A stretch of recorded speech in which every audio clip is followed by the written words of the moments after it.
When laying out my track plan, I felt this big loop was going to be the most challenging part of the benchwork build. And the difficult thing about this loop benchwork is I can't build it in a simple square or rectangle. It has to be built in multiple segments, and then the segments all attached together. In the lower right part of the loop benchwork, it's angled because I need to have access to the patio light. And in the upper right part of the benchwork, it's angled because I need to have reasonable aisle width so I can get in and out of that area. I used Extract CAD to break up the loop benchwork into sections, and then I used Extract CAD also to measure the individual pieces so I know how long to cut my boards. This drawing's somewhat simplified. As I built it, I added quite a few additional pieces for additional bracing, for leg supports, and those type of things.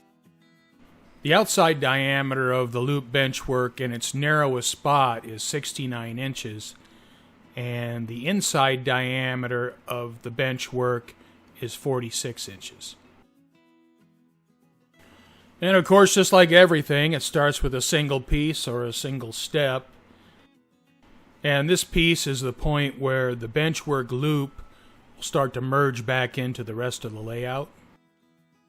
As I began building and adding additional pieces, I continuously checked level. So I wanted to maintain level throughout it, make sure it was nice and flat as I built it. I built the large loop benchwork in a counterclockwise fashion. I started with the large right angle triangle where it will merge into the existing benchwork, and then added the smaller triangles as I worked my way left counterclockwise. This section, just like the entire benchwork, every piece is glued, and if possible I use screws to connect the pieces, and if I can't use screws, then I'll use nails. At this point I got the easy part done, and now it starts to get a little bit tricky. So I got this rectangular box floating out in space, and I have to try to get it clamped in place so I can make all the connecting parts. Here you can see I've already added one piece to the large triangle I first built, and I also have a leg clamped in place to keep it level. I used my large 4-foot level and clamped the box to the rear part of the loop benchwork to keep it level and keep it flat. And I used the level from my adjustable square to keep it level in another plane. I've made my way around the loop benchwork and everything's connected together. I used a piece of 1/8 inch MDF to set the length of the standoff so I get the arc and the curve correct. I also placed the MDF on the inside of the benchwork to make sure the inside had a nice flowing circular shape. Next, I wanted to get the inside of the small wall closed up while I had good access to it. And I used 3/16 MDF, cut pieces from that, and attached them to the inside of the little wall. And I also cut a piece of 3/16 MDF for a cap on the end to cover up the 2x3, so I had a nice smooth appearance and blended into the sides. Now that the framework for the large loop is essentially built, I started attaching the permanent legs. The spacers I used on two sides of the leg would space the leg off of the benchwork and allow me to connect diagonal bracing directly to the benchwork. I only used one 2x2 leg in this area, and it's braced in 3 directions. I didn't feel like it needed any more than that. There's not going to be a lot of load in this section, but there is a pretty good length of benchwork here, so I put the one leg in there just to pick up any load that might be there. To make the bracing for the legs, I ripped 1x3s, 1.5 inches wide. This part of the loop benchwork is hanging out in the breeze unsupported, so I gave it a pretty robust leg set with a couple of 2x3s, and then of course they're braced in multiple directions. And this is another section where I added additional bracing, and the legs are attached to that bracing that was added. And here additional bracing was once again added to the loop benchwork frame. And in this case the bracing was added for the diagonal bracing of the second set of large legs. And of course you want to make sure everything's plumb and square as you build it. So once you put it in place, measure it, clamp it, and then secure it. Now all three sets of permanent legs are in place, and all the temporary legs have been removed. At this point, I can start thinking about installing the plywood top.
The loop benchwork is too wide for a single sheet of plywood to cover the entire benchwork, so I have to do it in sections.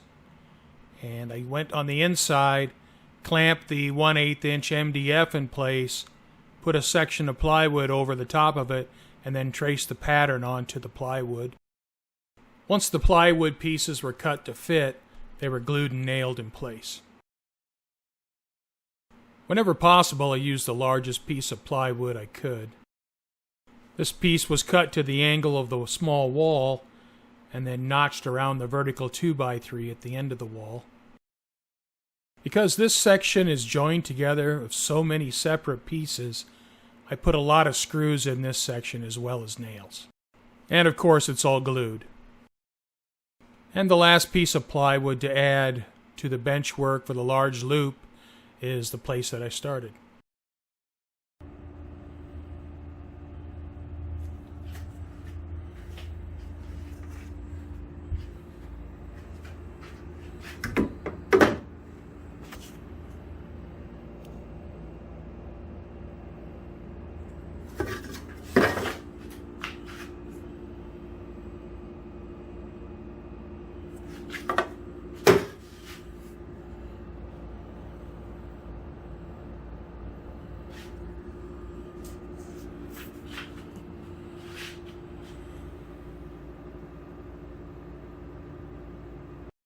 I glued the foam down with Loctite power grab, and I used my caulking gun, put a few beads down on the plywood.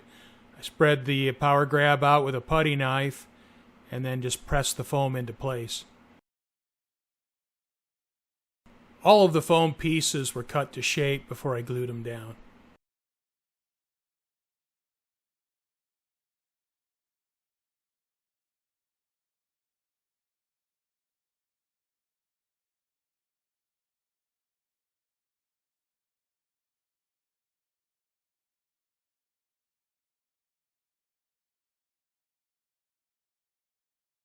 I temporarily added a piece of MDF fascia just to get an idea on how it would look.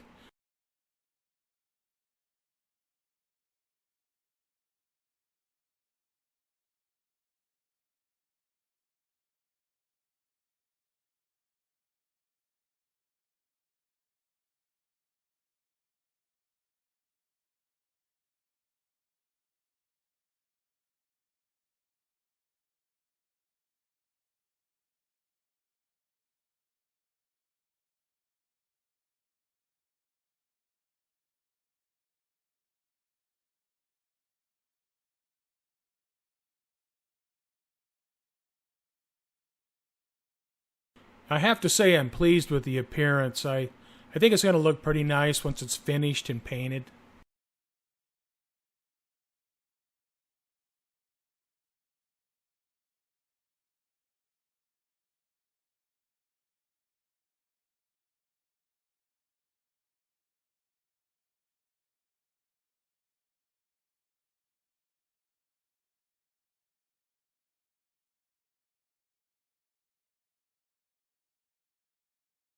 Well, for now, I'm finished working on the big loop. I'll start working on another section tomorrow.